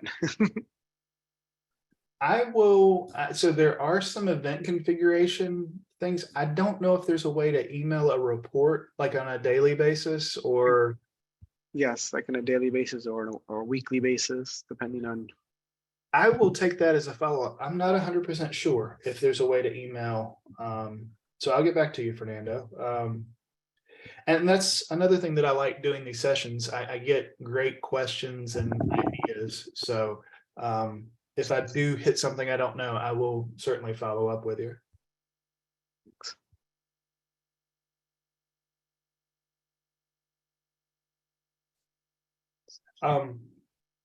So again, this is the dashboard. You see all your machine status. It's a great heads up display. Any of the events that have happened. So you can see pretty much everything in here. And this is going to hold true not only for Horizon, but also for DEM and app volumes. There's a lot of great diagnostic information in the event logs, and the event logs will generally tell you on the nose what's going on in the environment and where your problems are happening. So you can filter through different ways. You can search in here. You can look for everything that's an error and pull back just the errors so that you can see what's going on. Sessions is the next thing. So again, you've got a couple different ways to get here. There's some shortcuts here on the very top so that you can go directly to sessions and click on the number. You can see all of the different, application or desktop settings. From here, I don't have it in the demo environment, but from here, you're normally able to go in and restart a desktop, log off a session if something gets hung, reset a virtual machine and reboot it, or disconnect a user session. So super helpful for your IT support desk. There is a dedicated help desk tool. So you can come in here and you can look for a particular user. And so let's look at me.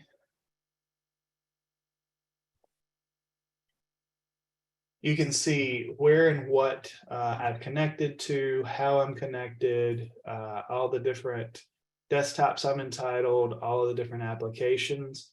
You can also see the state of the application. So know at a heads up whether or not something's available or there's a problem.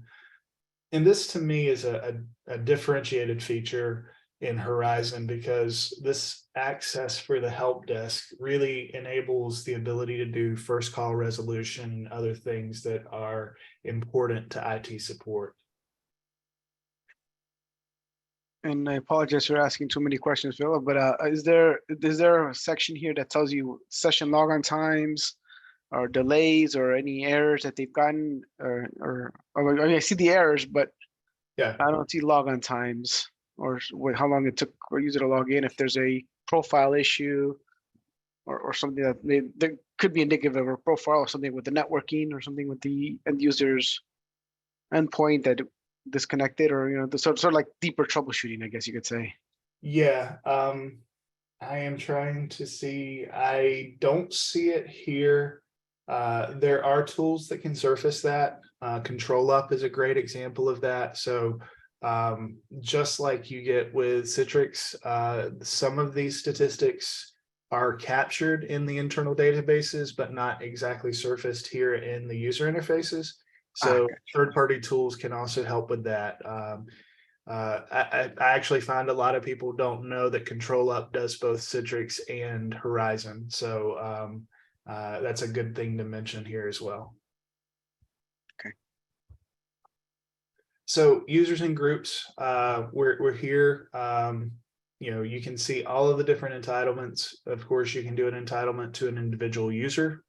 You can do an entitlement to a group, which, hygiene practice, I try to use groups. It just makes things easier to manage over time. It's super simple, straightforward. Add a desktop entitlement, add an application entitlement. As we talked about, you've got your desktop pools, which each one of these turns into essentially an icon back in that user portal, whether you're using the Horizon client or whether you're using a web browser. This is where you define your desktop icons. And so from here, you can also pull down and do your entitlements. There are things that you can edit. But from a desktop pool standpoint, you're going to give everything a name. You can restrict the type of clients that can use it. You can, define. I'm sorry, I've got a cat that's freaking out at the moment, so I don't know if you can hear it. You can see what vCenter server it's linked to, what RDSH farm this desktop is linked to. And so again, as you start building out the infrastructure, you really start with the farms, and then you build out the automated farms, or you build out the manual farms and associate your physical machines to it. And then you have similar settings here at the farm level. You can set the display protocol for default. Users can override that. And then you can set all of the other settings. So what's the maximum number of machines? When do you want it to scale? It can scale up for you automatically for automated farms. You can handle and set some of those load balancing thresholds that we talked about that the connection server will use, so that you can know, things are being balanced across your farm. You can also set a maintenance so that you can do daily recurring reboots to get back to a pristine state, or to make sure your updates to the golden master, when you put out new Windows updates, that they get applied to the entire farm. And then of course you've got some things here. So this isn't a farm. You can see that it's got the customization, it's got a location in AD. You can see the golden master image here, and then you can also see which snapshot was used to create this farm. And again, this is one of the automated farms, so that you know that you can use all the automation features. The other great thing with the automated farms, rollback is simpler. So if you keep the snapshot online, you've created a new snapshot, you have the previous snapshot, and there's a problem in the new patches that doesn't immediately show during testing, you have the ability to revert really easily. And then you have options once you choose that, when to push it out, and what aggressiveness to do. Do you need to let users know the machine they're on is about to be shut down for a reboot? So you get all of those settings defined here from the farms. So build the farm, then you can create your desktops and also your applications. As I mentioned, you've got multiple options. So if you do choose to do packaged app volumes, you can directly integrate those with Horizon, and you can choose the app volumes directly here. Or you can choose from any installed application in that farm server that you're choosing. So you see pools and farms used here against the individual applications. And again, you have similar type settings that you can set on here. You can set entitlements, you can set settings on here like pre-launch and client restrictions so that you can set it. You also set metadata so that you know it's an RDSH version of Excel, that kind of thing. So and again, you've got your path to the link. I'll be right back.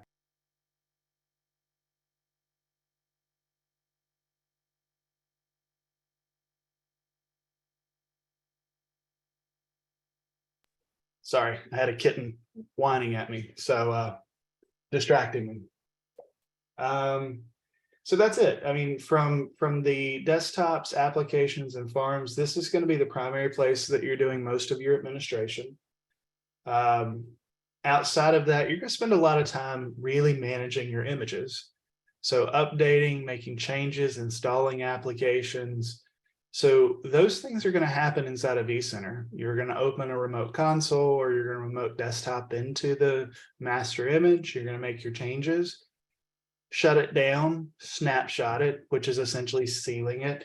And then you come back into the console here and you're able to go through a process where I'm not seeing it, but you basically come in through here and you can update the master image. I have a different console where I can show you, but unfortunately, if I launch it, I'm going to disconnect our meeting, so I can't show it at the moment. I need to get onto a VPN. I'll be more prepared for the next session. Lastly, you've got the machines here.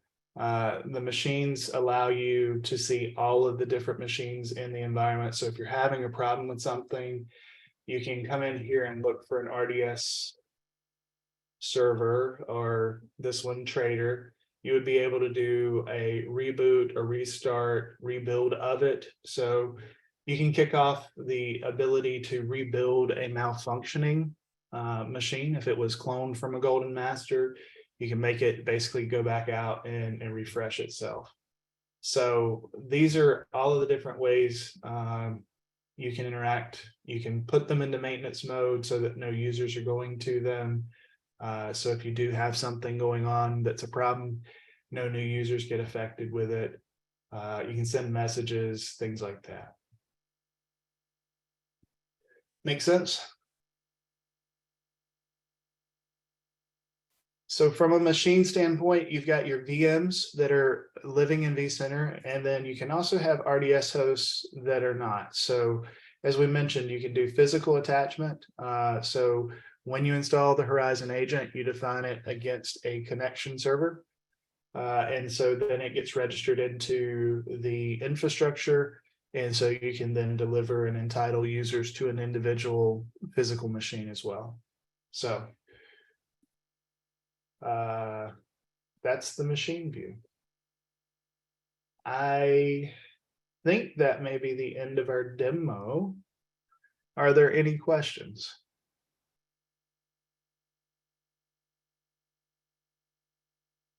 If not, it is lab time.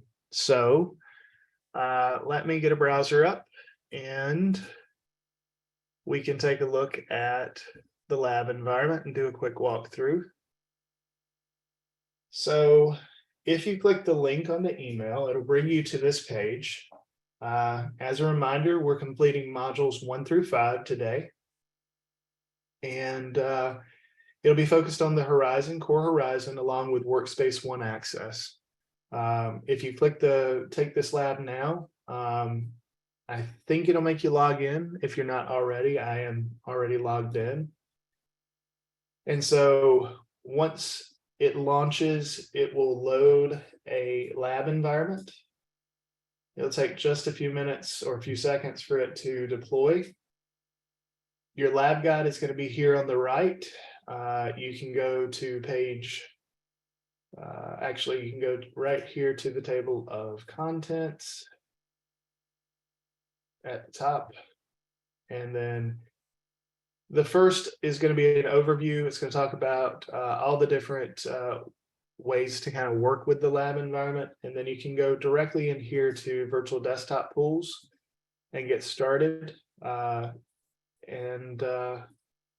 This will be your environment. You've got your username here. The passwords, I believe, are in the lab documentation on the right.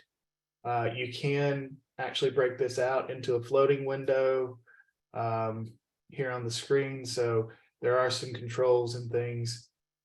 Your passwords used to have a shortcut. I'm not seeing it now. Yeah, this will get you started. So for the Horizon Module 1, you'll be working here in the Horizon Management. I think it's going to give you the URL.